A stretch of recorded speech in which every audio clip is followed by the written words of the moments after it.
మత్తయి సువార్త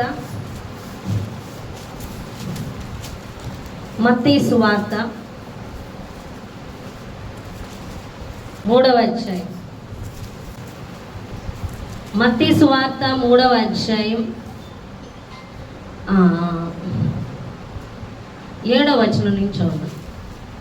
అతడు పరిసయ్యులలోను సద్దూకయ్యులలోను అనేకులు బాప్తిస్మం పొందవచ్చుట చూసి, సర్ప సంతానమా, రాబో ఉగ్రతను తప్పించుకున్నకు మీకు బుద్ధి చెప్పిన వాడెవడు? మారు మనసుకు తగిన ఫలము ఫలించుడి. అబ్రహాము మాకు తండ్రి అని మీలో మీరు తలంచవద్దు. దేవుడు ఈ రాళ్ళ వలన అబ్రహామునకు పిల్లలను పుట్టింపగలడని మీతో చెప్పుచున్నాను. ఇప్పుడే గొడ్డలి చెట్ల వేరున ఉంచబడి ఉన్నది కనుక మంచి ఫలము ఫలింపని ప్రతి చెట్టును నరకబడి అగ్నిలో వేయబడును. మారు మనసు నిమిత్తము నేను నీళ్లలో మీకు బాప్తిస్మం ఇచ్చుచున్నాను. అయితే నా వెనుక వచ్చుచున్నవాడు నాకంటే శక్తిమంతుడు. ఆయన చెప్పులు మోయుటకైనను నేను పాత్రుడను కాను. ఆయన పరిశుద్ధాత్మలోను అగ్నితోనూ మీకు బాప్తిస్మం ఇచ్చును. ఆయన చేతిలో ఉన్నది. ఆయన తన కళ్ళమును బాగుగా శుభ్రం చేసి గోధుమలను పొట్టులో పోసి ఆరని అగ్నితో పొట్టును కాల్చివేనని వారితో చెప్పాను.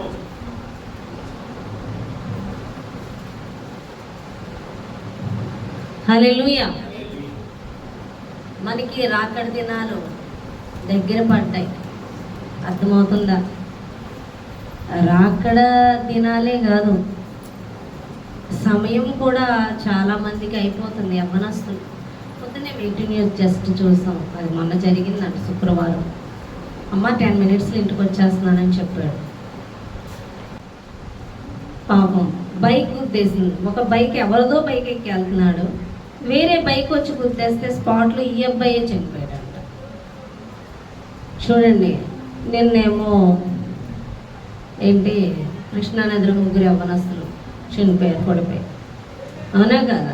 ఇంకొకటి ఇండోనేషియాలో భూకంపం వచ్చి చనిపోయారు. ప్రకృతి విపత్తులే కాదు, యాక్సిడెంట్స్ భయంకరంగా మనుషులు చనిపోతూ ఉన్నారు. అర్థమవుతుందా మీకు? అంటే రాకడ దినాలు. ఇప్పుడు అందరూ కూడా ఏం చేస్తున్నారంటే ఏదో సెటిల్ అయిపోదామని చూస్తున్నారు. తరతరాలకి సరిపడా సమకూర్చుకోవాలని. అర్థమవుతుందా? దేవుడు ఏమంటున్నాడంటే దీపం ఉండగానే ఇల్లు చక్కబెట్టుకోమంటున్నాడు. దీపం ఉండగానే ఏం చేయాలి? నీ ఆత్మని, అంటే ప్రాణం ఉండగా నీ ఆత్మని సిద్ధపరచుకో. లోకమంతా సంపాదించుకొని చచ్చి నరకానికి వెళ్తే ఏం ఉపయోగం? మనుషులు పొగిడేలా జీవితాన్ని జీవించి రేపు నరకానికి వెళ్తే ఏం ఉపయోగం? అర్థమవుతుందా? అంటే దీపం ఉండగా ఇల్లు చక్కబెట్టుకోవాలంటే నువ్వు బతుకుండగానే నీ ఆత్మని సిద్ధపరచుకోపోతే ఇంకొండదని. అర్థమవుతుందా? కాబట్టి మనం ఇక్కడ భూమి మీద ఉండగా రాకడ దినాలు సమీపించి ఉన్నాయి. భూకంపాలని, రాజ్యం మీదకి రాజ్యము, అవునా కదా? దేశాల మీదకి దేశాలు లెగుస్తున్నాయిగా.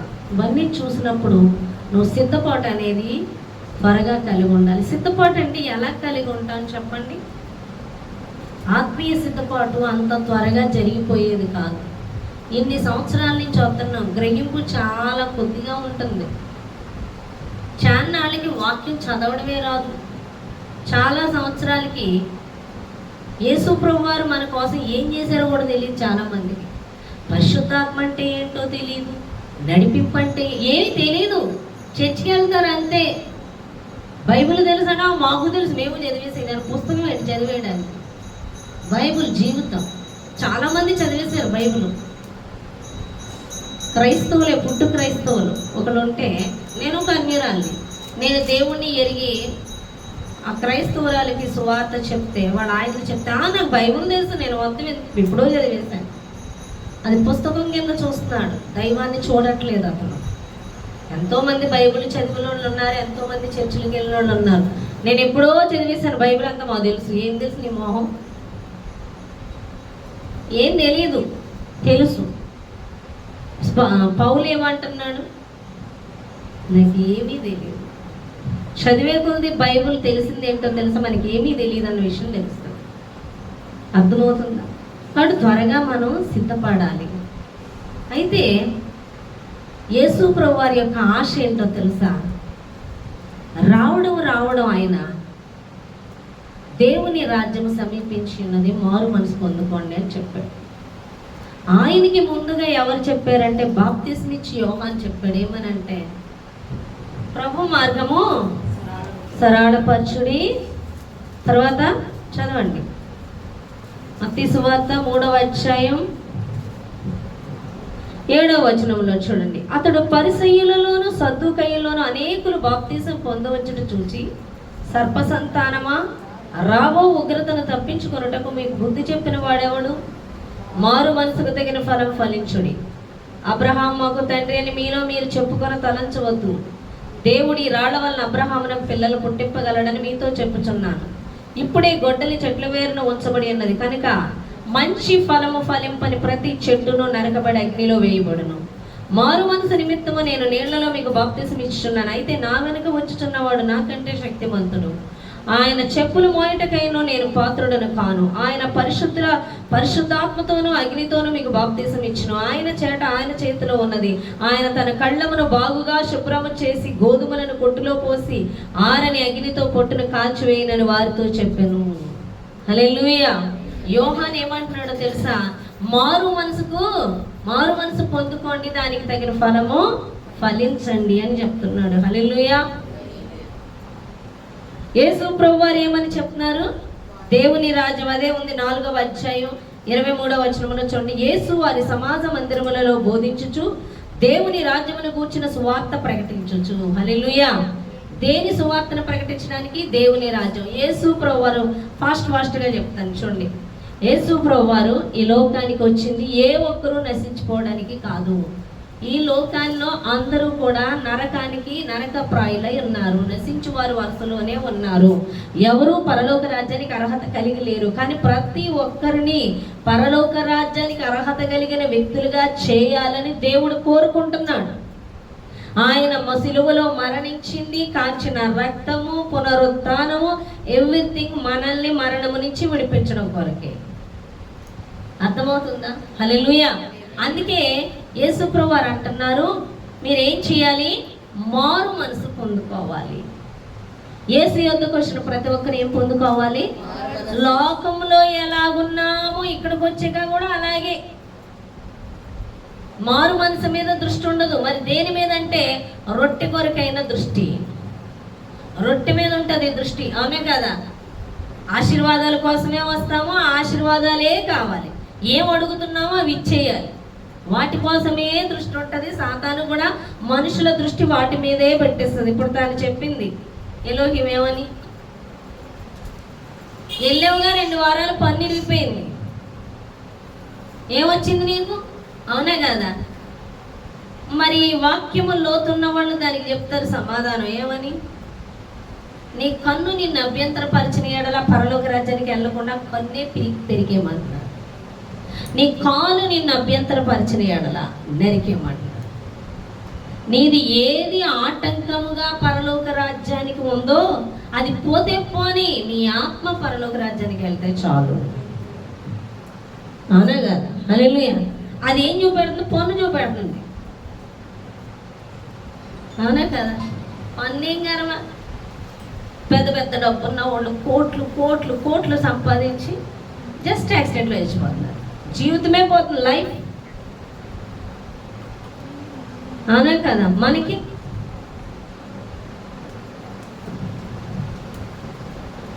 హల్లెలూయా మొత్తం పోతుంది లైఫ్. కానీ చిన్న పనులు దాన్ని చూపించి పోతద్దులో ఆత్మనే నాశనం చేసేయడని చూస్తుంది. తనతోనే కష్టాతను ప్రతి ఒక్కరితో అలాగే మాట్లాడుతుంది. నీ ఆత్మను నాశనం చేయడానికి ఇలాంటి విషయాలు చూపిస్తుంది. ఇలాంటి పిచ్చి విషయాలు. నీ పన్నుడు పోయింది, ఏం ఆశీర్వాదం పొందుకున్నావు, అక్కడికి వెళ్ళే ఆశీర్వాదాలు. ఈ రొట్టెల కోసం ఉన్న వాళ్ళు వాటి మీద పెడతారు మైండ్. అర్థమవుతుందా? ఏముందండి మనకి పరలోకం. ఈ పరలోక రాజ్యం ఇవ్వడం కోసం ఆయన ప్రాణమే పెడితే పన్ను కోసమో, జుట్టు కోసమో, ముక్కు కోసమో మానేస్తావా?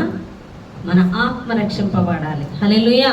అయితే దేవుడు లోకములో నువ్వు ఎలాగున్నావో దేవుని యొద్దకు వచ్చి కూడా నువ్వు అలా ఉండకూడదు. నువ్వు ఎలా ఉండాలి?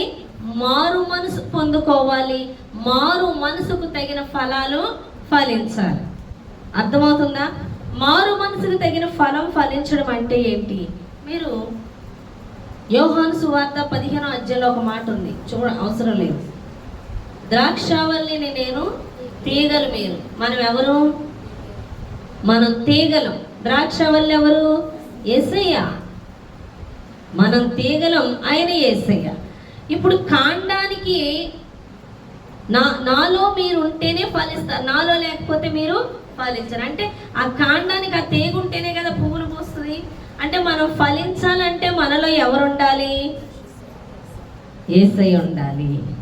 యేసయ్య మనలో ఉండాలంటే మనం ఎలా ఉండాలి? మారు మనస్సు. అంటే ఏంటి? లోకం జీవిస్తున్నట్టు జీవించక యేసు చెప్పినట్లు జీవించడమే మారు మనస్సు. హల్లెలూయా. లోకం చెప్పినట్లు జీవిస్తే నువ్వు ఫలించు. ఎవరు చెప్పినట్లు జీవిస్తే ఫలిస్తావు? యేసు చెప్పినట్లు. అంటే యేసు చెప్పినట్లు జీవిస్తే ఫలిస్తావు. కానీ యేసు చెప్పడం అంటే మారు మనసు. అదే అర్థమవుతుందా? అప్పుడే ఫలిస్తావు. ఫలించిన చెట్టును ఉంచుతాడు, ఫలించని చెట్టును నరికేస్తాడు. నువ్వు చర్చికి వస్తున్నావు అనే కదా, సంవత్సరాల తరబడి చర్చికి వస్తున్నావు, వచ్చిన కానించి రొట్టె అడగడమే పని తప్ప మారు మనసు ఏది? చర్చికి వచ్చి కూడా లోకంలో జీవించినట్లే జీవిస్తున్నావు, కానీ ఏ నీలో చేంజెస్, మార్పులే. అర్థమవుతుందా? మారేవా? ఏమన్నా మారలా, అదే లైఫ్. కానీ యేసు ప్రభువారు ఒక మాట అంటున్నారు, ఏమని? దేవుడు అంట పొట్టు ఏమవుతుంది? నా వైపు చూడాలి, తప్పదు. హల్లెలూయా. పొట్టు ఏమవుతుంది? గాలికి ఎటు పెడితే అటు పోతుంది. మీరు పొలాల్లో చూసారా? ఓ 100 బస్తాలు పడ్డాయి అనుకోండి ధాన్యము, బియ్యం ఎన్ని వస్తాయి? 100 బస్తాలు వచ్చేస్తాయా? నాకు తెలిసి, నేను అనుకుంటున్నా, ఒక అంచనా, 40 బస్తాలే బియ్యం వస్తాయి, 60 బస్తాలు పొట్టు వస్తుంది అనుకుంటున్నా. అంతేనంటారా? పొట్టు ఎక్కువ వస్తుందా, బియ్యం ఎక్కువ వస్తాయా? ఎవరన్నా వ్యవసాయదారులు ఉంటే చెప్తారు, రైతులు. హల్లెలూయా. చెప్పండి జోషి గారు, మీరేగా బియ్యం ఎక్కువ ఆడిస్తూ ఉంటారు, పొట్టేనే వస్తుంది చెప్పండి. అనే కదా, పొట్టే ఎక్కువ ఉంటుంది, శ్రేష్టమైంది బియ్యం తక్కువ ఉంటాయి, అనే కదా. అయితే ఈ యొక్క ధాన్యాన్ని దొళ్ళగొట్టేటప్పుడు, అంటే గోధుమలు కానీ ధాన్యాన్ని ఏమవుతుంది? పొట్టు ఇలాగ వెళ్ళిపోద్ది, చెత్త గాలికి ఎగిరిపోద్ది, శ్రేష్టమైన గోధుమలు అక్కడే పడతాయి, అనే కదా. ఈ శ్రేష్టమైన గోధుమలు అంట యేసు ప్రభువారు అంట తన పొట్టులు వేసుకుంటారంట. పొట్టుని ఏం చేస్తారంట? ఆరని అగ్నిలో కాలుస్తారు. ఇక ఆరద అగ్ని ఎప్పుడు, అనే కదా. అంటే మనం పంట వేసినప్పుడు పొట్టు ఉంటుంది, గోధుమలు ఉంటాయి, రెండు వస్తాయి, రెండు ఉంచుతారు. గోధుమలు ఎందుకంటే పొట్టులో వేసుకోవడానికి, పొట్టు దేనికంటే అగ్నిలో వేయడానికి. చర్చిల్లో, సంఘాల్లో పొట్టు ఉంటాయి, గోధుమలు ఉంటాయి. అర్థమవుతుందా? శ్రేష్టమైనది ఉంటుంది, పొట్టు ఉంటుంది. ఈ పొట్టు ఏ టైపో, ఈ గోధుమలు అంటే ఎవరో చూద్దాం. అర్థమవుతుందా? గోధుమలు అంటే ఎవరు అంటే, ఎవరైతే దేవుని సన్నిధికి శ్రమల ద్వారానో కష్టాల ద్వారానో ఈయన దేవుడు అని తెలిసి వస్తారు రొట్టె కోసమే. కానీ వచ్చిన తర్వాత వారు దేవుణ్ణి వెతుకుతారు. వెతికి ఎవరైతే తమపై పిలుపేంటో, ఎందు నిమిత్తం దేవుడు నడిపించుకున్నాడో దాన్ని తెలుసుకొని ఆ పిలుపులో నడిచే వాళ్ళే గోధుమలు. పొట్టెవరో తెలుసా? వీళ్ళు రొట్టె కోసమే వస్తారు. ఈ రొట్టె కోసం వచ్చే గ్యాంగ్ ఎలా ఉంటారు తెలుసా? అదిగో అక్కడ ఆశీర్వాదం ఉంది, అక్కడ అద్భుతాలు జరుగుతున్నాయి, ఇక్కడ అద్భుతాలు జరుగుతున్నాయి అంటే పోతారు. గాలి ఎట్టేస్తే అటు పోతుంది పొట్టు. ఈ శ్రేష్టమైన గోధుమల రకాలు ఏంటంటే తమపై ఉన్న పిలుపు ఏంటో తెలుసుకుంటాం. దాన్నే వాళ్ళని అంటాడు, వెదకుడి మీకు దొరుకును, వెదకు ప్రతివానికి నేను దొరుకుతాను. ఎవడు వెతుకుతాడు? వెతికేవాడు ఎవడు? ఈ పిలుపు కోసం. అర్థమవుతుందా? నన్ను ఎందుకు పిలుచుకున్నావయ్యా, నా ఎడల నీ ప్రణాళిక ఏంటి అని అడుగుతారు. ఉంటారా అలా అడిగేవాళ్ళు? మరి ఉండకుండా ఎలా వచ్చారండి? వైఎస్ అన్నగారు ఎలా వచ్చారు? అర్థమవుతుందా? ఆ సురేష్ అయ్య గారిని చూడండి, ఆయన ఏమన్నారు? ఇంట్లోనేమో మంచి బర్త్డేకి మంచి ఫంక్షన్ ఏర్పాటు చేస్తుంటే ఏ పార్లర్కి వెళ్ళలేదు, ఏ డ్రెస్ తీసుకోవడానికి వెళ్ళలేదు. కొండ మీదకి వెళ్ళిపోయినా ప్రశాంతంగా, అయ్యా నా మీద నీ ప్రణాళిక ఏంటి, ఎందుకొరకు నన్ను నడిపించుకున్నావు అని ఉదయం నుంచి సాయంత్రం వరకు మొరపెట్టారంట. ఆయన పిలుపు ఏంటో తెలుసుకొని, ఆ పిలుపులో ఆయన మీద ఉన్న పిలుపు తెలుసుకొని పిలుపులో నడిచే వరకు ఈ గోధుమలకి మనశ్శాంతి ఉండదు. వేదన, వాళ్ళ హృదయం బొరువెక్కిపోతూ ఉంటుంది. పనులు చేస్తున్నా, ఏం చేస్తున్నా సంతృప్తి ఉండదు.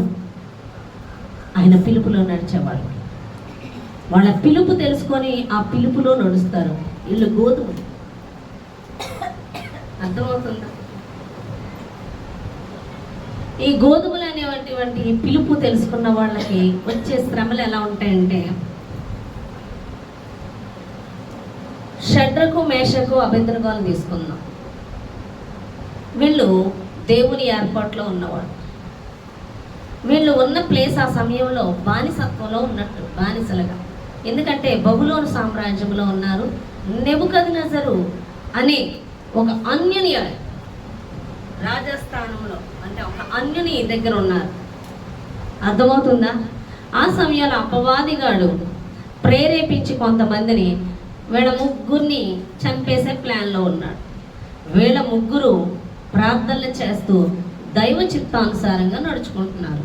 ఆ సమయంలో ఈ సాతాను ఒక విగ్రహం ఒకటి తయారు చేయించి ఈ విగ్రహానికి మొక్కనోళ్ళని చంపేసేలాగా అగ్నిగుండంలో వేసేసేలా ఒక ఏర్పాటు చేయించారు. రాజుగారు అమలు పరిచేశారు. ఎవరైతే ఈ విగ్రహానికి మొక్కరో వాళ్ళ అగ్నిగుండంలో పడిపోయేలాగా, పడినోళ్ళు కూడా చూసేలా ఒక అద్దం ఏర్పాటు చేసుకున్నారు. అన్ని ఫెసిలిటీస్ ఏర్పాటు చేసుకున్నారు. అప్పుడు వీళ్ళ ముగ్గురు ఏమన్నారు? భయపడ్డారా? లేదు, దేవుని చిత్తానికి అప్పగించుకున్నారు. రాజా, మేము మాత్రం మొక్కం, వేసేస్తే వేసి, లేదా మా దేవుడు రక్షిస్తాడు, లేకపోయినా పర్వాలేదు. చూడండి, చక్కగా దేవుని చిత్తానికి అప్పగించుకున్నప్పుడు వాళ్ళ ముగ్గురిని కాళ్ళు చేతులు కట్టేశారు. కట్టేసి అగ్నిగుండంలో వేసేశారు. వేసిన వాళ్ళు కాలిపోయారు, కానీ ఈ అగ్నిగుండంలో వేసిన వాళ్ళు కాలిపోయారు, కానీ పడ్డవాళ్ళు కాలలేదు. ఫస్ట్ చిన్న సెగ తగిలిన కాలేది తల వెంట్రుక కూడా కాలలేదు, కానీ ఏం కాలిపోయా తెలుసా? వాళ్ళకి కట్టిన చేతులకి కాళ్ళకి కట్టిన తాళ్ళు కాలిపోయాయి. ఏంటి, బయట ఉండి వేసిన వాళ్ళే కాలిపోయారు ఆ సెగకి. మరి అందులో వేసిన వాళ్ళు ఇంకా కనబడతారా? ఏడుతోనే బూడిదైపోవాలి. కానీ వాళ్ళు ముగ్గురు నడుస్తున్నారంట. వాళ్ళతో పాటు యేసు ప్రభు వారు కూడా నడుస్తున్నారు. ఇప్పుడు రాజు చూశాడు. ఇప్పుడు ఈ చిత్రం చూడటానికి మొత్తం రాజ్యం వచ్చేస్తారుగా, అక్కడికి ఓ దండో వేస్తారు. ఎవరో ముగ్గురు బలైపోతున్నారో అమాయక పక్షులను వస్తారు అందరూ చూడటానికి. అవునే కదా? అమాయక పక్షులు ఎవరండి ఈ లోకంలో? దేవుని బిడ్డలేగా. వీళ్ళు అమాయక పక్షులు, తెలివైన వాళ్ళు, అందరూ బయట ఉన్నవాళ్ళు. అవునే కదా? మేము బలే తెప్పించుకున్నాం అనుకుంటారు. ఈ అమాయక పక్షులు ఎవరు? దేవుని చిత్తం చేసేవాడు. అవునే కదా? వీళ్ళని చూడటానికి వచ్చారు. ఎన్ని అనుకున్నారో పిచ్చోళ్ళు. తర్వాత చేసుకోవచ్చుగా ప్రార్థన, ఇప్పుడే చేసుకోవాలా? ఇంత రోషానికి పోవాలా? బతుకుంటే బలుసా కన్నా తిరుగుతాం. ఇప్పుడు ఈ రోజుతో పోతారికి వీళ్ళు ప్రార్థన చేయడానికే ఉండరు. కొద్దిసేపు ఆగచ్చుగా. ఎన్ని రకాలుగా మాట్లాడుకున్నారు. అవునే కదా? వివేచన ఉండాలి, జ్ఞానం ఉండాలి, తప్పించుకునే విధానం తెలియాలి. ఎన్ని అనుకుని ఉండొచ్చో పాపం. కానీ ఈ అమాయక పక్షుల చుట్టూ ఎవరున్నారు? యేసయ్య ఉన్నాడు. హల్లెలూయా. ఆశ్చర్యపోయాడు రాజు. ముగ్గురితో పాటు ఇంకొకరు ఎవరు ఉన్నారు? ఎంతమంది చూసారండి యేసయ్యని? రాజుతో సహా రాజ్యం వాళ్ళు కూడా చూసేశారు. దేవుని చిత్తములో ఏర్పాట్లు నడుచుకునే వాళ్ళు వచ్చే శ్రమ ఉంటుందే, మొత్తం నేత్రాలు తెరవబడతాయి. మనం అనుకుంటాము దేవుని యొక్క పిలుపుని ఎరిగి ఆయన చెప్పింది దేనికోసం పిలుచుకున్నాడో అది చేస్తున్న సమయంలో మన పరిస్థితి ఎలా ఉంటుందంటే, బ్రతికి బట్టగడితే చాలు దేవుడా అన్నట్టుంటుంది మన పరిస్థితి. కానీ ఈ పరిస్థితిలో ఆయన ఏంటో మనకి చూపిస్తాడు. అటు వాళ్ళకి చూపించాడు ఆయన ఏంటో, ఇటు ఈడ ముగ్గురికి చూపించాడు. మనం చూపించేది ఏం లేదు అక్కడ. మనం ఏం చూపిస్తాం? చూపించే స్థితిలో కూడా మనం ఉండం దేవుణ్ణి. వాళ్ళ ముగ్గురు బతుకుతారో లేదో కూడా తెలియదు, వాళ్ళకి లేదు. కానీ దేవుడు వాళ్ళందరికీ కనబరుచుకున్నాడు. వీళ్ళకి కూడా దేవుని రక్షణ ఏంటో చూపించాడు, ఆయన కాపుదల ఏంటో చూపించాడు, శ్రమలో వారికి తోడై ఉండడం అంటే ఏంటో చూపించాడు. దేవుని చిత్తం చేస్తున్నప్పుడు, దేవునికి లోబడినప్పుడు ఆయన ఎలా మహిమపరచుకోవాలో చూపించాడు, ఆయనను ఎలా గణపరిచాడో చూపించాడు. అంతేకాదు అదే రాజ్యంలో వాళ్ళకు ఉన్నత స్థానంలో జాబులు వచ్చాయి. అంటున్నాడు రాజు ఏమనంటే, చూడండి వీళ్ళ దేవుడే దేవుడు, ఈ దేవుడిని నమ్ముకొని వారి ఇల్లు పెంట కుప్ప అవుతుంది అని అంటున్నాడు. అంత గణపరిచాడు. అంటే యెహోవా చిత్తంలో నడుచుకుంటున్నప్పుడు మనము ఆయన ఏంటో చూస్తాం, ఆయన శక్తి చూస్తాం. వాళ్ళ ముగ్గురు దేవుని శక్తి చూశారు, ఆ అగ్నిగుండం నుంచి కాపాడడం చూశారు, అక్కడే వాళ్ళని ఘనపరచడం చూశారు. ఇంకోటి వాళ్ళ బంధకాలు కాలిపోయాయి. అంటే మనల్ని సాతాను ఇంకా ప్రలోభ పెట్టడానికి, మనల్ని తప్పించడానికి, మన శరీరపరంగా నడుచుకోవడానికి ఇంకా ప్రేరేపిస్తూ ఉంటారు సాతాను. ఆ బంధకాలు కూడా కాలిపోతూ ఉంటాయి. అన్ని విధాల సెట్ చేసేస్తుంటాడు దేవుడు. ఒకటి మనల్ని సిద్ధపరుస్తాడు, ఇంకోటి ఇతరుల్ని మనతో ఉన్న దేవుణ్ణి చూపిస్తాడు, అనేకులు దేవుని తట్టు త్రిప్పుతాడు, మనల్ని సిద్ధపరుస్తాడు, అనేకులు సిద్ధపరచడానికి మనల్ని బట్టి అనేక ఆత్మల మందిరానికి నడిపిస్తాడు. ఎంత ప్రాసెస్ జరుగుతుంది ఆయనకు అప్పగించుకుంటే. నువ్వు గదిలేదు, నువ్వు విధానంలో మనం అడిగే ప్లాన్ ఏంటో తెలుసా? ప్రభువా ఈ శ్రమ తీసి తప్పించి నువ్వు నా పక్షాన ఉన్నది ఏంటో చూపించు. ఈ శ్రమలో నేను ఉంటే ఇంకెవడొస్తాడయ్యా, కాబట్టి ఈ శ్రమ తీసే అర్జెంటుగా త్వరగా తప్పించి నువ్వేంటో చూపించేసుకో అంటావా అనవా? మన ప్లానింగ్ అవన్నీ. ఇది చేసేయి, నాకు అది చేసేయి అంటే ఓ పక్క మనం ఆశీర్వాదాలు తినేయాలి లోకపరమైనవి, ఓ పక్క వాళ్ళు రక్షింపబడిపోవాలి. అస్సలు జరగదు. నువ్వు చూపించడానికి ప్రయత్నిస్తున్నావు దేవుణ్ణి. ఆయన చిత్తము చేస్తే, ఆయనకు అప్పగించుకుంటే ఆయన అందరికీ చూపించగలడు, ఆయన మహింపరచుకోగలడు, నిన్ను సిద్ధపరచగలడు, ఆయన ఏంటో అందరికీ చూపించుకోగలడు, నువ్వు కూడా తెలుసుకుంటావు. అందుకే రెండంచుల పదులు గల ఖడ్గం అని యేసయ్య. నువ్వు సిద్ధపడతావు, ఇతరుల్ని సిద్ధపరుస్తావు. హల్లెలూయా. కాబట్టి ఆయన చిత్తానికి అప్పగించుకునే గోధుమలు అలా ఉంటాయి. కొంతమంది ఉంటారు, వీళ్ళకి దేవుడి చిత్తం తెలుసు కానీ చేయరు. ఎందుకని? భయం. అవునా? భయం. వాళ్ళు అనుకున్నది వదిలేయాలి, దేవుడు అనుకున్నది చెయ్యాలి. అర్థమవుతుందా? కంఫర్టబుల్గా ఉండదు అది. వాళ్ళ లిస్టులోకి వెళ్తే ఎవరు వస్తారు? యోనా వస్తాడు. అవునే కదా? యోనా నినేవేకి వెళ్ళమంటే ఎక్కడికి వెళ్ళాడు? తర్షీస్కి వెళ్తాడు. అంటే వీళ్ళు దేవుని యొక్క పిలుపులో నడుచుకోరు, తెలిసి కూడా నడుచుకోరు. దానివల్ల వచ్చింది ఏమొచ్చింది? మరణకరమైన శ్రమ వచ్చింది. కానీ కొంతమందిని దేవుడు వదలడం. ఎంత దూరం పరిగెడతా అంత దూరం వెళ్ళి కూడా తీసుకొస్తాడు నేను. అర్థమవుతుందా? నువ్వెంత లక్క పరిగెత్తు, నువ్వు ఎక్కడికి వెళ్ళు, ఎంత తప్పించుకో, నేను తీసుకొస్తాడు. అదే యోనా విషయంలో జరిగింది. కానీ శ్రమ, ఆ శ్రమ ఎవరిని కాపాడింది చెప్పండి? అవసరమా ఆ సముద్రంలో పడడం? అవసరమా చేప నోట్లో ఏడడం? అర్థమవుతుందా? కాబట్టి దేవుడి చిత్తంలో నడుచుకోకుండా నీ ఇష్టంలో నడుచుకుంటే నీకు వచ్చేదేంటి? ఏమైనా రావచ్చు. అర్థమవుతుందా? కాబట్టి దేవుని యొక్క పిలుపులో నడుచుకుంటే మనం దీవించబడతాం, మనం సిద్ధపడతాం, అనేకులు సిద్ధపరుస్తాం. ఆయన పిలుపుకు వ్యతిరేక దిశలో వెళ్తే మరణకరమైన పరిస్థితులు కూడా వస్తాయి. చాలా నష్టపోతాం, చాలా సమయాన్ని కోల్పోతాం. దానివల్ల ఎవరు ఆత్మను రక్షింపబడరు. మళ్ళీ అది కృప, మళ్ళీ దేవుడు పట్టుకొని తీసుకొస్తే సరే సరే, లేకపోతే ఇంకేం చేయలేం. ఈ గోధుమలు, ఇక పొట్టును చూసినట్లయితే ఈ పొట్టు ఏం చేస్తాయంటే దేవుని చిత్తం లేదు, ఏమీ లేదు, గాడిదగుడ్డు వస్తారు అంతే అనే కదా. వచ్చి వీళ్ళు ఆత్మ సంబంధులు కాదు, వీళ్ళు శరీర సంబంధులు. వీళ్ళు ఎంతసేపు దీవెనల కోసం వస్తారు. వీళ్ళు శరీరంతో ఉంటారు కాబట్టి ఈ వాక్యం ఏమిటి? ఈ వాక్యాన్ని దేంతో పోల్చాడు దేవుడు? అగ్నితో పోల్చాడు. యోహాను నీళ్లతో బాప్తిసం ఇచ్చాడు, కానీ మన యేసయ్య దేంతో ఇస్తున్నాడు బాప్తిసం? అగ్నితో. అంటే ఏంటి? హృదయ అంతరంగాలను పరిశోధిస్తాడు, పరిశీలిస్తాడు. అంతరంగాల్లో తేడా కూడా ఒప్పుకోడు ఆయన. అక్కడే తేడా, దాన్నే సరి చేస్తాడు. అర్థమవుతుందా? ఈ పొట్టు జాతి ఎలా ఉంటుందంటే ఇది ఆత్మకి సంబంధించింది కాదు, ఇది ఎంతసేపు శరీరమే. దీనికి దీవెళ్ళే. ఇప్పుడు ఈ వాక్యం ఏం చేస్తుంది? శరీరాన్ని కాలుస్తుంది. బాగా కాలుతుంది వాక్యం చెప్తుంటే, అవునా కదా? ఆత్మ సంబంధులు ఏమనుకుంటారు? ఈరోజు నేను సరి చేయబడ్డా అని. ఆత్మ సంబంధులు మెసేజ్, దేవుడు ఏం మాట్లాడంటే ఏం చెప్తారు? ఈరోజు నాతోనే దేవుడు మాట్లాడాడు, ఈవేళ నన్ను సరి చేశాడు, ఈరోజు నన్ను బలపరిచాడు, ఈరోజు ఇంకా నేను ఎలా నడుచుకోవాలో నాకు చెప్పాడు అంట. అదే శరీర సంబంధాలు అడగండి.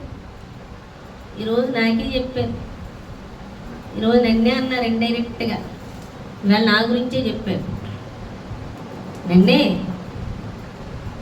నా గురించి అన్నీ తెలుసుకొని నాకు సెటైర్లు వేస్తున్నారు. ఆ వాక్యం ఏంటి? పరిశుద్ధాత్మ అని చెప్పేది అచ్చంగా నువ్వేం అదోపలు చేస్తున్నా అయ్యే కూడా బయటకు వస్తాయి ఒక్కోసారి. వీళ్ళు నా గురించి తెలుసుకొని చెప్పి ఇలా బాగా కావుతుంది. అర్థమవుతుందా? నన్నే అంటున్నారు. ఇక దేవుడు మాట్లాడాడని కాదు, ఇక సేవకులే. కాబట్టి అలా బాగా కావుతుంది. వాళ్ళు ఏం చేస్తారంటే వాక్యాన్ని విని వాళ్ళని అన్నారని అనుకోవడమే కాకుండా వాళ్ళు బయటికి వెళ్ళి అదే సేవకుల కోసం సంఘములోని బయట వ్యతిరేకంగా చెప్పి ఆ సంఘానికి కానీ ఆ సేవకుల యొద్ద కానీ ఆత్మలను రానివ్వకుండా చెడగొడతారు. అర్థమవుతుందా? నీ ఒక్క మాట తీసుకెళ్ళి బయటికి వెళ్ళి చెప్పండి, నీకు గ్రహింపు లేదు, నువ్వు శరీరంలో బంధింపబడను, ఆత్మ చెప్పే సంగతులు నీకు కాలుతూ ఉంటుంది. మరి కాలింది కాబట్టే పరిసయ్యులు, సద్దుకయ్యులు అందరూ వ్యతిరేకంగా లేచారు యేసు ప్రభువు వారి మీదకి. ఎందుకు లేచారు? అది శరీర సంబంధం, ఆత్మ సంబంధాలు కాదు. అందుకే చంపేయాలన్నంత కోపం వచ్చింది. చంపేయాలన్నంత కోపం వచ్చేలా ఆయన ఏం చేశారు? ఆత్మ సంబంధాలకు అర్థం అవుతుంది ఆయన చెప్పేది, శరీర సంబంధాలకు అర్థం అవుతుంది చంపే. అదే విధంగా ఇక్కడ కూడా పొట్టుంది. చెప్పేది నీ ఆత్మ గురించి చెప్తున్నారు. నువ్వు శరీరంలో ఉన్నావు, నీ ఆత్మ రక్షింపబడలే. కాబట్టి నీ బాధ ఏంటి? నువ్వేంటేంటో శరీరపరంగా ఊహించుకొని నువ్వు అనేకులకు దేవుని యొక్క సేవకుల కోసం, సంఘం కోసం వ్యతిరేకంగా చెప్పడం వల్ల, కొన్ని ఆత్మలు వెనక్కి వెళ్ళిపోవడం వల్ల నువ్వు రక్షించకపోవడం దేవుడే ఎరుగు. నువ్వేం చేస్తున్నావు? నాశనానికి నడిపిస్తున్నావు. అందుకే అంటున్నాడు దేవుడు, మారు మనస్సుకు తగిన ఫలము ఫలించని. మారు మనసు పొందుకోక దానికి తగిన ఫలం ఫలించక ఉన్న వాళ్ళని గొడ్డలి చెట్లు వెన్నది నరికి పాడేస్తాను. హల్లెలూయా. అర్థమవుతుందా మీకు? కొంతమంది పొట్టుని దేవుడు తీసేస్తాడు. నేను స్టార్టింగ్లో చాలా బాధపడిపోయేదాన్ని. కొంతమంది వ్యతిరేకంగా వెళ్తే అయ్యో ప్రభా వీళ్ళని మార్చేస్తారని. దేవుడు అనేవాడు ఎవరిని మారుస్తారు? ఈ వెళ్ళినోళ్ళు చెప్పే మాటలు విన్నప్పుడే ఎవరు ఆత్మఫలమో ఎవరు శరీర సంబంధమైన వాడు తెలుస్తుంది. నువ్వెందుకు కంగారు పడుతున్నావు నీ వాడు దేవుడు. అర్థమవుతుందా? నా దగ్గరికి వచ్చిన కొత్త అయ్యా వీళ్ళు మానేసి మనమే వ్యతిరేకంగా చెప్పేస్తారేమో. ఏం అవసరం లేదు, చెప్పని అక్కడే తెలుస్తుంది. ఆత్మ సంబంధులైతే ఎవరి పక్షాన ఉంటారు? మన పక్షాన. శరీర సంబంధులు అనుకో పోతారు, పోనీ. మరి యేసు ప్రభు వారు ఆత్మ సంబంధులే కదా చక్కగా ఆదాము అవ్వాను. మరి ఎందుకు ఇదంతా చూడటం లేదా? అపవాదిగాడు వెళ్ళి పావులకు దూడడం, మాట్లాడడం, డిస్కషన్ వింటం లేదా? ఎవరికి వ్యతిరేకంగా చెప్పాడు? ఏకంగా డైరెక్ట్ దేవుడికి వ్యతిరేకంగా చెప్పాడు. దేవుడు చెప్పినవి అబద్ధాలంట, వీడు చెప్పేది కరెక్ట్. మరి చూస్తున్నాడా లేదా? వాళ్ళని అబ్జర్వ్ చేస్తున్నాడా లేదా? అమ్మో అని వెళ్ళి అడ్డొచ్చేసాడు యేసుప్రభు. మీరు నమ్మకండి, ఇప్పుడు సాతాను పావులోకి వచ్చింది, మీతో మాట్లాడుతుంది, మీరు ఎంత మాత్రం వినొద్దు, ఇలా అంటది అలా అంటది అని ప్రయాసపడ్డాడా? అలా చూస్తున్నాడు. వాళ్ళేంటనేది బయటపడుతుంది. హల్లెలూయా, అవునా కదా? దేవుడు అదే అన్నాడు, పొట్టు పోని, పొట్టు చెప్పే మాటలు పొట్టే వింటది, అప్పుడు తెలుస్తుంది వాళ్ళు ఏంటో. నిజంగా ఆత్మ సంబంధులు అయితే నిలబడతారు. చెప్పుకొని హల్లెలూయా, చెప్పుకొని ఎంతమంది చెప్పుకుంటారు? నా ఏర్పాట్లో ఉన్న వాళ్ళు వస్తారు. పొట్టు నాకెందుకు అని దేవుడు మాట్లాడాడు. చూడండి, మోషే ఆ ఆజ్ఞల పలకలు తేవడానికి వెళ్ళినప్పుడు కింద ఏం చేస్తున్నారు? అప్పుడే దూడం తయారు చేసుకోవడం, గెంతులు వేసేయడం కూడా జరిగిపోతుంది. అప్పుడు మోషే వచ్చాక దేవుని పక్షపు వారు ఎవరో పక్కకి రండి అనే కదా, వ్యతిరేకమైన వాళ్ళు పక్కకి వెళ్ళండి. వాళ్ళు పక్కకు వచ్చేసారు, వీళ్ళు పక్కకి వెళ్ళారు. విగ్రహారాలు ఏం చేశాడు? ఆ దినమే దేవుడు చంపేశాడు. అవునా కదా? గ్యాప్ ఇచ్చాడు. వీళ్ళు ఏం చేస్తారు? ఈ లోపాన్ని చెయ్యొద్దు చెయ్యొద్దని కాదు, వాళ్ళ హృదయాల్లో ఏదుందో బయటకు వచ్చేలా. అలాగే సంఘంలో అందరూ ఉన్నప్పుడు బాగానే కట్టబడుతున్నారు అనుకున్నప్పుడు ఒక చీలిక ఏర్పడుతుంది, ఒక డిస్టర్బ్ మొదలవుతుంది. ఎందుకు వచ్చింది ప్రభువా? ఎందుకు వచ్చిందంటే ఎవరు ఏంటో అక్కడే తెలుస్తుంది. పొట్ట శ్రేష్టమైన గోధుమల, పొట్టును ఆయన ఎక్కడ కూడా దాచుకోవడం, ఆయనకి కావలసింది శ్రేష్టమైన గోధుమలు. పొట్టు వల్ల ఈ లోకంలో సువార్త ప్రకటింపబడదు. సువార్తకు వీళ్ళు ఆటంకపరిచేవాళ్ళు. శ్రేష్టమైన గోధుమలు ఎవరో తెలుసా? ఆయన రాజ్య సువార్తను వీరి ద్వారా ప్రవహించడానికి తమను తాము అప్పగించుకునేవాడు. దేవుని చిత్తమును వెతికి వారి మీద దేవుని పిలుపు ఎరిగి ఆ పిలుపుని చేసేవాళ్ళు శ్రేష్టమైన గోధుమలు. వారి ద్వారా దేవుని యొక్క మహిమ ఈ భూమి మీదకి బయలు వెళుతుంది. వారి ద్వారా తాను ఏంటో చూపించుకోగలడు. అటువంటి గోధుమలు కావాలి. పొట్టెందుకు ఆయనకి? ఎడిగాలేస్తే అటు వెళ్ళిపోయింది, శ్రమ వస్తే పారిపోయింది, సాతాను మాటలు వినేది, దేవుని స్వరాన్ని వినగలదు. చూడండి, అమ్మాయి నేను కాక మొన్న వచ్చింది, ఎన్ని మాటలు చెప్తుందో. సాతాను ఎంతగా ఎంతమందో బుద్ధిమంతుల్లో కూర్చుంటారు. చెప్తారా ఎవరన్నా సాతాను ఇన్ని మాటలు చెప్పిందో నీకు? వద్దు, లేచిన కంటే కొల్లాలి చెప్తుంది నీకు. చెప్పావా? ఒప్పుకున్నావా? ఇక్కడ ఆ అమ్మాయి ఒప్పుకుంటుంది, వచ్చి చెప్పింది, నన్ను ఇలా ఇలా ప్రేరేపించింది. అది సాతాను. మానే, 2 వారాలు ఎల్లో లేదో పడిపోయావు, పని ఇరిగిపోయింది, మానే. నీ దేవుడు ఇలా చేస్తాడా? నిజంగా ఎన్ని మాటలు మాట్లాడలేదు నీతోని సాతాను. ఈరోజు నీరసంగా ఉందలే, పడుకో. ఈరోజు పని ఉంది కదా, మానే. ఈరోజు చుట్టాలు వచ్చారుగా, మానే. వెళ్ళకపోతే ఏమన్నా అయిపోద్దా? వాళ్ళు మరీ చెప్తే ఇవన్నీ సాతాను మాటలే. ఎన్ని సాతాను మాటలు విని ఏకీభవించావు. ఆ అమ్మాయి సాతాను మాట్లాడింది, పరిశుద్ధాత్ముడు మాట్లాడాడు, పరిశుద్ధాత్మక చెవి ఎక్కింది. హల్లెలూయా, అర్థమవుతుందా మీకు? పరిశుద్ధాత్మక చెవి యొక్కాలి. దేవుడు ఎప్పుడు కూడా తన విడిచి తిరగమని చెప్పట్లా. ఖచ్చితంగా ఆయన సన్నిధికి రావాల్సిందే, అది ఖచ్చితంగా దేవుడు చెప్తున్నాడు. హల్లెలూయా. కాబట్టి అమ్మాయి చెప్తుంది, దేవుడు తనతో ఎలా మాట్లాడాడు, అపవాది ఎలా మాట్లాడుతుందో. ఈరోజు దేనికి ప్రతిరోజు మనం లోబడిపోతున్నాం. కాబట్టి శ్రేష్టమైన గోధుమలు అంటే ఏంటి? పొట్టు అంటే ఏంటి? పొట్టు అనేవాళ్ళు దేవుని యొక్క రాజ్య వ్యాప్తికి ఆటంకపరిచేవాళ్ళు. అర్థమవుతుంది? ఒక సేవకుల కోసం, ఒక సంఘం కోసం నువ్వు మాట్లాడే ప్రతి మాట ఒక ఆత్మను నరకానికి తీసుకుపోతుంది. నువ్వు దేవుని చిత్తం చేయడంలో అనేక ఆత్మలను దేవుని యొద్దకు నడిపిస్తున్నావు. దేవుడు నిన్ను పిలుచుకుంది ఇక్కడికి ఎందుకంటే నీ ద్వారా ఈ లోకానికి చూపించుకోవాలి. కాబట్టి నువ్వు ఇక్కడికి వచ్చి కూడా లోకంలో నువ్వు ఎలా ఇన్నాళ్ళు ప్రవర్తించావు అదే ప్రవర్తన ఏ మార్పు లేదు. అది పొట్టు వెళ్ళదు పరలోక రాజ్యం. రేపు రాకళ్ళు ఎత్తబడే గుంపులో పొట్టు ఉండదు. శ్రేష్టమైన గోధుమలే ఉంటాయి. ఆత్మ చెప్పుతున్నట్టు వినేవాళ్ళే వెళ్తారు. నీ ఇష్టం చేసుకుంటే నువ్వు లోకంలో ఉన్నప్పుడు ఎలా చేసుకున్నావు ఇప్పుడు అలాగే చేసుకున్నావు. మారు మనసు లేదు. మారు మనసు ఉన్నవాళ్ళే వెళ్తారు పరలోక రాజ్యం. మారు మనసు అంటే యేసు చెప్పింది చేయడం. అదే ఆయన ద్రాక్ష వల్లే అయితే తీగవలెను, అప్పుడు నువ్వు ఫలిస్తావు. అర్థమవుతుందా? నీ ఫలింపు చూస్తారు. అదే నీ సాక్ష్యం. ఆ సాక్ష్యాన్ని బట్టి అనేకులు కదులుతారు. నువ్వు దేవునికి సాక్షిగా నిలబడుతున్నప్పుడు, దేవుని చిత్తం చేస్తున్నావు, నీకు వచ్చే శ్రమే అనేకులు విడిపిస్తుంది. నీ సాక్ష్యము, నీ శ్రమ, నీ వాక్యం ప్రతిదీ ఆత్మలు అనిపించే విధంగానే ఉంటుంది. అర్థమవుతుందా? కాబట్టి దేవుని పిలుపులో నువ్వు నడుస్తున్నప్పుడు నీ మీద అభిషేకం ఉంటుంది. ఎవరైతే పిలుపులో నడుచుకుంటారో, ఆ దేనికి పిలుచుకున్నాడో ఆ పని జరిగించుటకు నీ వల్ల కాదు. కాబట్టి ఖచ్చితంగా దేవుని అభిషేకం నీ మీద ఉంటుంది. దేవుని ప్రసన్నత నీ మీద ఉంటుంది. దేవదూతలు నీతో ఉంటారు. అర్థమవుతుందా? మీకు ఒక విషయం చెప్తాను. ఒక నీరు ప్రవహిస్తూ ఉందనుకోండి, వరసని అలా రోజుకి ఏమవుతుంది, కొద్ది రోజులకి అక్కడ నేల మీద, మట్టి నేల మీద ప్రవహిస్తే ఏమొస్తాయి? మొక్కలు వచ్చేస్తాయి. అవునా కదా? చెట్లు కూడా అయిపోతాయి. అదే విధంగా ప్రవహిస్తూ ఉంటాయి. అవునా?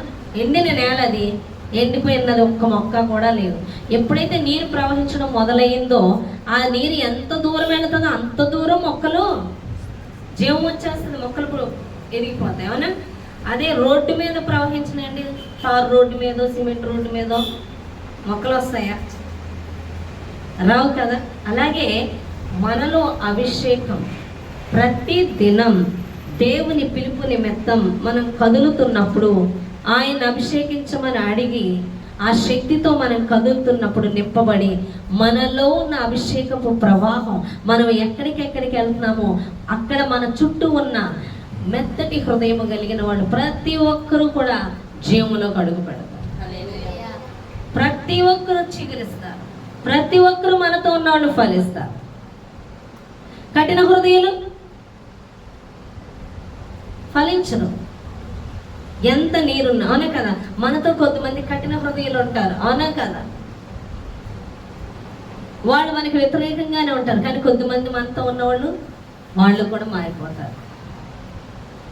కొంతమంది మన నుంచి దూరం అయిపోతారు. కొంతమంది అయితే ఇలా సేవ చేయాలి, ఈ దేవుడిని నమ్ముకోవాలి, ఈ రాజ్యం కావాలని కొంతమంది మారుతారు.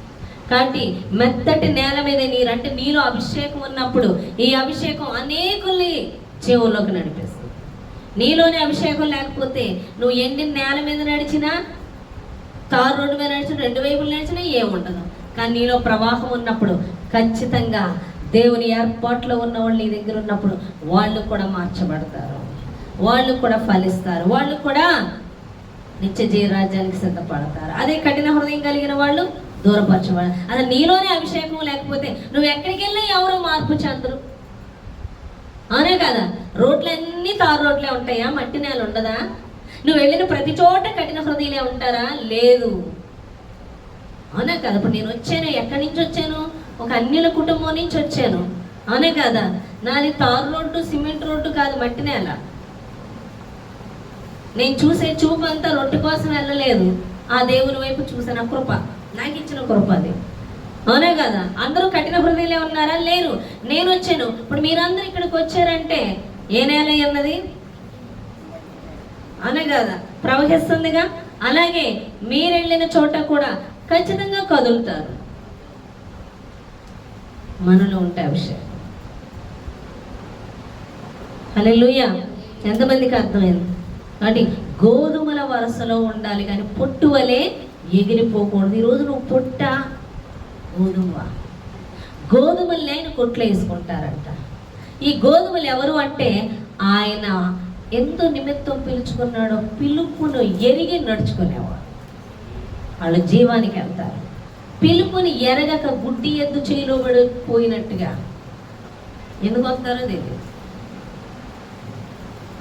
పరిశుద్ధాత్మ ఉందని తెలియదు, నడిపింపు. కొంతమంది దేవుడు పెట్టలే మాట్లాడతాడా దేవుడు అని అడుగుతున్నారు. అర్థమవుతుందా? దేవుడు మాట్లాడతాడనే తెలీదు. మరి రేపు కడపర శబ్దం ఏమిందామని వాళ్ళు, ఎందుకంటే ఈ రొట్టె ఇలా గొడవ, వీళ్ళ శరీర సంబంధం. హల్లెలూయా, అర్థమవుతుందా? కాబట్టి ఎవరైతే పిలుపులో నడుచుకుంటారో వారికి వచ్చే శ్రమ ఏదైనా అనేకులు మార్చేస్తుంది. ఆ పిలుపులో ఉన్న వాళ్ళ మీద అభిషేకం ఉంటుంది. వాళ్ళు ఎక్కడికి వెళ్ళినా అనేకుల్ని చిగురింపజేస్తారు. వాళ్ళు ఎక్కడికి వెళ్ళినా మారు మనసే, ఎక్కడికి వెళ్ళినా ఎక్కడ అడుగు పెట్టినా సువార్త వెళ్ళిపోతూ ఉంటుంది. వాళ్ళు ఎక్కడ అడుగు పెట్టినా ఆ ప్రాంతంలో చీకటి తొలగిపోతుంది, దురాత్మలు కేకలు పెట్టుకుంటూ పారిపోతుంది. ఎందుకంటే వారి మీద అభిషేకం ఉంది. ఎందుకు ఉంది? వారికి పిలుపు ఉంది. ఆ పిలుపుని ఎరిగాళ్ళు ఆ పిలుపులో నడుచుకుంటున్నారు కాబట్టి ఆ అభిషేకం వారి మీద నిత్యము రావాల్సిందే. అభిషేకం పిలుపులో లేకుండా నీ పనులు చూసుకుంటే నీ పనులు చేయడానికి వస్తాడు ఆ పరిశుద్ధాత్మ దేవుడు. ఆయన ఏది చెప్పాడో అది నెరవేర్చుటకు ఆయన వదులుతాడు. ప్రవచింపజేశాడు పాత నిబంధనలు, అది నెరవేర్చడానికి. నేను కొట్టివేయడానికి రాలేదు, నెరవేర్చడానికి వచ్చాను అంటున్నాడు యేసు ప్రభువు. ఏది చెప్పాడో అది చేయడానికి వస్తాడు. నీకేది చెప్పాడో అది చేయించడానికి వస్తాడు. ఆ చెప్పింది నువ్వు విని చేయడానికి కదిలినప్పుడు నీతో ఉంటాడు. నువ్వు చెప్పింది వినో చెయ్యో, నువ్వు అనుకున్న చేత నువ్వు అనుకున్న చేయడానికి ఉన్నాడు ఆయన. నువ్వు అనుకున్నది, నువ్వు అడిగింది స్టార్టింగ్ ఆయన ఏంటో చూపించడానికి, నడిపించడానికి చేస్తాడు. ఇంక అదే పని కాదు జీవితాంతం. వచ్చావా, ఆయన ఎవరో తెలుసుకున్నావా, ఎందు నిమిత్తం నడిపించాడో తెలుసుకోవడానికి వెతుకు. అందుకే ఆరోగ్యంలో ఉన్న మొదట నా నీతి నీ రాజ్యాన్ని వెతకండి. ఏం కావాలో వద్దు. ఇంకొక విషయం, నువ్వు పిలుపుని వెతుకుతూ ఆ పని చేస్తుంటే నీ పనులైనా ఆయన చూసుకుంటానని ఆయనే చెప్తున్నాడు. ఇంకెంతకన్నా భరోసా ఏం కావాలి? నేను ఈ భూమి మీద వాడేసినప్పుడు కూడా తెచ్చుకున్నా వీటి నువ్వు కానీ సంపాదించి. గాలి, నీరు, నిప్పు, ఆకాశం, భూమిని ఇవన్నీ సృష్టించేగా దేవుడు నేను ఇక్కడ పడేశాడు భూమి మీద. అవునా కదా? అలాంటిది నేను పోషించడానికి కూడా సిద్ధమైన, పోషిస్తున్నది కూడా ఆయనే. కాబట్టి ఆయన పిలుపుని ఎరిగి పిలుపులో నడుచుకో, నీకు సమస్తము నీ వెనకాల వస్తాయండి. ఆయనని వెతుక్కుంటూ వస్తాయి. నువ్వు వాటిని వెతుక్కుంటూ ఉండనవసరం లేదు. ఎందుకంటే అన్యులు వేరు, నువ్వు వేరు. వాళ్ళని చూసుకుంటూ నడవద్దు, నువ్వు వాళ్ళని చూస్తూ నడవద్దు, నువ్వు లోకాన్ని చూస్తూ నడవద్దు. నువ్వు పొట్టులా ఉండొద్దు. నువ్వు చూడవలసింది పరమును చూడాలి, నువ్వు చూడవలసింది యేసును చూడాలి, నువ్వు చూడవలసింది పిలుపును చూడాలి, నువ్వు చూడవలసింది ఆయన రాకడని చూసుకోవాలి, ఆయన ఇస్తున్న సిద్ధపాటు చూడాలి, ఆయన చెప్తున్న సంగతులు వినాలి. లోక విషయాలు కాదు. లోకమంతా నేల మీద ఉంది.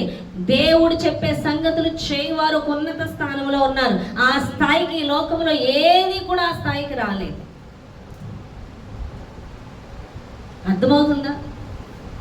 పెద్ద పెద్ద ఏ పోస్టు తీసుకున్నా నా యేసై ఇచ్చిన పోస్టుకి ఏది సరిరాదు. హల్లెలూయా. కాబట్టి నేల మీద ఎత్తుక్కోకు, ఉన్నతంగా వెళ్ళు. బిల్లీ గ్రాహం గారిని ఏమన్నారంట, అబ్బా ఏం ఫాలోయింగ్ ఉందండి బాబు మీకు సువార్త ప్రయత్నికి. మీరు కనుక రాజకీయ నాయకులైతే అధ్యక్షులు అయిపోతారు, స్పాట్లు అయిపోతారు. నిజమే అవుతానేమో, కానీ నేను ఒక మెట్టు దిగడానికి ఇష్టపడలేదు. ఎంత ధన్యకరమైన ప్లేసో. కొంతమంది మూర్ఖులు అంటారా, ఈ లోకంలో మంచి మంచి జాబులు సంపాదించుకోవచ్చు కదా, సువార్త వేస్ట్, ప్రార్థనలు వేస్ట్. అది ఎంత గొప్ప స్థానమో తెలుసా? నువ్వు వాళ్ళ కాలిగోటి కూడా పనికిరావు అన్నవాడు. కొంతమంది డాక్టర్లు వృత్తి వదిలేసే సువార్త చెప్తున్నారు. అది ఎంత విలువైందో ఆలోచించండి. శరీర సంబంధులు మాట్లాడతారు ఏమని, పని పాట లేని వాళ్ళు చేసే పనులు అవి. లోకంలో చాలా విలువైన పనులు చేసుకోవాలి, అవునా? సైంటిస్టులు అవడం గొప్ప అనుకుంటారు, ఏదేదో అవడం, అవన్నీ వేస్ట్. ఆయన కాలు కింద, అవన్నీ ఆయన కాలు కింద. ఎవరితో ఉండాలి? యేసే చెప్పింది ఉంటే అది ఒక ఉన్నత స్థానం. వాళ్ళే కింద ఉన్నారు. ఇప్పుడు ఎలోహిం చెప్పినట్టు వాళ్ళు చెప్తా అవునా అని చూస్తే అంతే కనపడుతుంది. దేవుడు చెప్పింది చూడాలి. హల్లెలూయా. ఉన్నత స్థానంలో ఉన్నాం. అర్థమవుతుందా? రాజులే, అధికారులే, అందరూ కూడా కిందే. ఆయన బిడ్డలు, ఆయన చెప్పింది, ఆయన చిత్తం చేయవారు ఉన్నత స్థానంలో ఉన్నారు. హల్లెలూయా. కాబట్టి పొట్టు వరుసలో ఉన్నావా, గోధుమల వరుసలో ఉన్నావా? గోధుమలు ఆయన చిత్తాన్ని వెతికి ఆళ్లపై ఉన్న పిలుపు ఏంటో తెలుసుకొని నడుచుకుంటే, పొట్టు అది శరీర సంబంధాలు. ఇవి ఎలా ఉంటాయంటే దేవుని రాజ్యాన్ని కట్టడానికి అడ్డుగా నిలుస్తారు, తీసి అవతల పడేస్తారు. హల్లెలూయా. విచిత్రం ఏంటంటే నాకు మొన్న ఒక ఇన్సిడెంట్ గుర్తు చేశాడు దేవుడు. కొంతమంది పొట్టు, నా దగ్గర ఉన్న పొట్టు ఆత్మగ్రహింపు లేని పొట్టు, దానికి కసి నా మీద, ఆ పొట్టుకి ఏం చేసాయి, పోతూ పోతూ కొంతమందిని తీసుకుపోయి దీనికి. ఇప్పుడు వాక్యం చెప్పేటప్పుడు ఎలా ఉంటుందో తెలుసా? దేవుని వాక్యం అధికారంతో వెళ్తుంది, వాక్యం పరిశుద్ధాత్మ స్వరం. ఎందుకంటే పేతురు వాళ్ళు పామర్లే, కానీ ఎప్పుడైతే అభిషేకం పొందుకున్నారో ఆ లోనున్న పరిశుద్ధాత్ముడు అధికారికంగా చెప్తాడు ఆ వాక్యం. ఈ చెప్పేటప్పుడు వీళ్ళకి ఎలా ఉంటుందంటే శరీర సంబంధాలు కారిపోతూ ఉంటుంది. ఆత్మ సంబంధాలు అయితే ఆనందంతో స్వీకరిస్తారు. శరీర సంబంధాలకి దీనికి ఎంత పొగరు, ఇది నా గురించే చెప్పింది, నిన్నే అంటుంది. నిజంగా కాలిపోతుంది. మీరు అపోస్తుల కార్యాలు చూడండి, కాలిపోతూ ఉంటుంది వాళ్ళని చూసి. కానీ ఆత్మ సంబంధులు, అయ్యో మేము దేవునికి ఎంత విరోధంగా తప్పు చేసినప్పుడు మేము ఏం చేయాలని అడుగుతున్నారు. వీళ్ళు ఎప్పుడు చేసేద్దామా అని చూస్తున్నారు. ఈ 2 బ్యాచ్లు ఉంటాయి ప్రతి సంఘంలో. కానీ పొట్టు ఏం చేసంటే దీనికి ఎంత గర్వం ఏంటి, ఆత్మలు తీసేద్దాం. ఇంకోటి, దీనికి డబ్బు బాగా వచ్చేస్తుంది, బాగా రిచ్గా జీవిస్తుంది. ఆత్మలు తీసామనుకో చేతిలో డబ్బులు ఉండవు. వాళ్ళ ఆలోచనలు చూడండి, అయిపోయింది, దీని పని పడిపోయింది. ఎంత పిచ్చోళ్ళు అంటే అంత పిచ్చోళ్ళు. వాళ్ళ ఆలోచనలు నా దేవుడు ఎరగడా. సగం బ్యాచ్ పోయామని ఆనందించారు. విషయం ఏంటంటే వాళ్ళు ఉన్నప్పుడే నేను కొంచెం కింద మెట్లో ఉన్నాను, వాళ్ళు వెళ్ళిపోయి ఇంకా పై మెట్టు ఎక్కేశాను. మరి ఎలా వచ్చింది? అరే నేను ఆధారపడేది దేవుడి మీద, నా దేవుడు హెచ్చించలేడా? ఇటు మనుషుల సంగమా? మరి కరువు దినాల్లో ఏలియాని ఎవడు పోషించాడండి? కేరీతు వాగు దగ్గరికి ఎవరు పంపారు? కరువు దినాలు, ప్రపంచం అప్పుడంతా కూడా, దేశం అంతా కూడా వర్షాలు పడట్లేదు, కరువు, పశువులు చచ్చిపోతున్నాయి. కానీ కేరీతు వాగు దగ్గరికి ఏలియాని పంపి కాకోలం చేత ఆహారం పంపిస్తున్నాడు. ఎవరు పోషిస్తున్నారు? ఆత్మ సంబంధులు అయితే అరే దేవుడు పోషిస్తున్నాడు, దాంతో పని ఏంటి? ఈ శరీర సంబంధులు అంటున్నారు అయిపోయింది దీని పని. ఎందుకు అయిపోద్ది? అయిపోయిన వాళ్ళు. కానీ ఎక్కింది ఒక మెట్టు, అరే నువ్వు అక్కడ ఉండడం ఏంటి, ఇంకా శ్రేష్టమైన ప్లేస్లో ఉంచుతానని దేవుడు తీసుకెళ్ళిపోయాడు. వాళ్ళ మీద ఆధారపడడం ఏంటి? వాళ్ళు ధన్యత దేవునికి చేస్తున్నావు అని ఆలోచించట్లేదు. లెక్కలు, ఆంతర్యములో లెక్కలు చూస్తున్నారు. ఆవిడికి చేస్తున్నావు, నీకు చేసామన్నది మనసులో ఉంది కాబట్టి నీకు చేసామన్న వాళ్ళు తీసి పాడేసి అంతకన్నా భాగ్యం ఎంచుకునే వాళ్ళు నా దగ్గర పెట్టాడు. ఇది ఆత్మీయ నడిపింపు. నన్ను ఎంతకాలం ఉంచుతాడో, ఏం చెప్తాడో నన్ను చూసుకునేది ఆయన, చేసినంత మటుకు నేను చేస్తాను. పోగేసుకోవడానికి చెత్తని, పెంటని, ఏంటమ్మా పొట్టుని పోగేసుకోవడానికి లేను. దేవుని యొక్క పిలుపులో నడుస్తున్నప్పుడు దేనికి భయపడవలసిన అవసరం లేదు. హల్లెలూయా. అర్థమవుతుందా? మనం దేవుడి మీద ఆధారపడుతున్నాం. మనకి ఏ సమయానికి ఏది కావాలో ఆయన ఇస్తాడు. వీళ్ళేంటి ఇచ్చేది? సంఘము కాదు, దేవుడు. మనం చేసుకునే శక్తిని కాబట్టి, మన మాటలు బట్టి, మనం పోగేసుకునే జనం బట్టి కాదు, దేవుడు ఇస్తాడు మనకి. దేవుడి మీద ఆధారపడిన వాళ్ళు ఎన్నటికీ భయపడరు. అది కరువైనా, కరువు దినాలు ఎలియా బాధపడ్డా? సమృద్ధి దినాల్లో పోషింపడ్డాడు, కరువు దినాల్లో ఎందుకంటే అతను ఎల్లప్పుడూ దేవుడి కలిగి ఉన్నాడు. దేవుడి కలిగి లేనోళ్ళు బాధపడాలి. కలిగి ఉన్నప్పుడు, ఆయన చిత్తం చేస్తున్నప్పుడు దేనికి భయపడిన అవసరం లేదు. మన పోషణ నిమిత్తం ఆయనకి శ్రద్ధ ఎక్కువ. లేకపోతే ఏలియాకి కాకోలం చేత ఆహారం పంపడంటే ఎంత శ్రద్ధ తీసుకున్నాడో చూడండి. ఆయన పిలుపులో వెళ్ళే వాళ్ళకి ప్రత్యేకమైన స్థానం ఉంటుంది తెలుసా నీకు? ఎప్పుడైతే ఆయన పిలుపులో నడుచుకుంటావు నువ్వు సెపరేట్, నీకున్న ఘనతే వేరు దేవుని దృష్టిలో. నువ్వు శ్రేష్టమైన గోధుమవి. నీ కాళ్ళ దగ్గర ప్రతిదీ పంపిస్తాడు దేవుడు, ఆజ్ఞాపిస్తాడు ప్రతిదానికి. కాబట్టి పుట్టు వల్లే ఉండదు సుమా, నువ్వు శ్రేష్టమైన గోధుమల వరుసలో ఉండాలి. నీ మీద పిలుపు ఏంటో తెలుసుకో, ఆ పిలుపులో నడువు. జీవంలోకి వెళ్తావు, అనేకులు జీవంలోకి నడిపిస్తావు. పిలుపును దాటి నువ్వు నీ ఇష్టము చేసుకోకు, అది పుట్టు. గాలిటేస్తే ఎగిరిపోతుంది. నీ ఇష్టం చేసుకోవడానికి ఆయన దూతలు ఆయన ప్రజెన్స్ అవసరం లేదు. ఆయన చిత్తం చేయాలంటే ఖచ్చితంగా కావాలి. నీ ఇష్టం చేస్తున్నప్పుడు ఎక్కడ దేవుడు మహింపరచబడదు, నీ ద్వారా ఏ హృదయము కదిలించబడదు. కానీ దేవుని చిత్తం చేస్తున్నప్పుడు ఖచ్చితంగా నీ చుట్టూ ఉన్న వాళ్ళు దేవుని మహిమను చూస్తారు. అనేకులు దేవుని యొద్దకు నడిపించగలుగుతారు. వాటి దేవుని చిత్తం చేయమని దేవుడు శ్రేష్టమైన గోధుమగా ఉంటే ఆయన పొట్లలో ఉంటావు, అనగా ఆయన రాజ్యంలో ఉంటావు. పొట్టువలి అయితే ఆరని అగ్నిలో ఉంటావు అని దేవుడు మాట్లాడుతున్నాడు. ఈ చిన్న మాటలు దేవుడు దీవించి ఆశీర్వదించును గాక.